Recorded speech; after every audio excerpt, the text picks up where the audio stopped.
ভাই চিনবা চিনবা 2025 সালে আব্বাকে নতুন করে আবার চিনবা। দেখো ভাই 2023 সালেও এই বক্তব্য তেমন একটা পোস্ট করছিল যে 2024-এ দেখা হবে নতুন রূপে। এখন 2024-এ নতুন রূপে আসতে না পারলেও নতুন রূপের একটা গাভীর সাথে কিন্তু আমাদের ঠিকই পরিচয় করে দিছিল। যে গাভীর সামনের আর পিছনের পাহাড়গুলা দেখলে মনে হয় আমি নেপালে গিয়ে এভারেস্টের মতো উঁচু উঁচু পাহাড় দেখতাছি।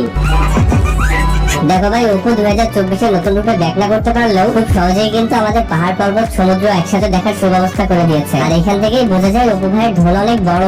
উফ সরি, ঢোল না মন অনেক বড়। আসলে আমি আগে যেটা বড় কথা বলছিলাম ওটাতে যে অপুর সমস্যা আছে এইটা ওর হাসির সময় দাঁতের পাক দেখলেই বোঝা যায়।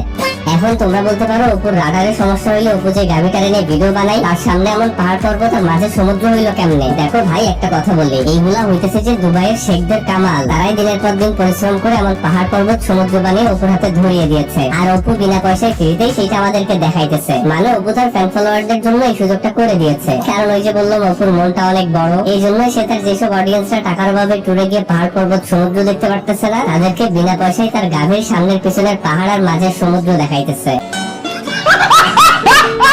হোয়াটসঅ্যাপ ভাই ব্রাদার, কাম টু ব্যাক। আমার এটা নতুন চ্যালেঞ্জ TK9S, এটা আমার নতুন চ্যালেঞ্জ।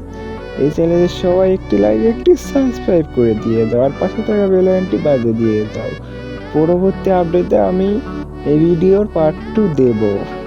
সকলে ভালো থাকবেন আর পরবর্তী ভিডিওতে আবার দেখা হবে আপনাদের সাথে।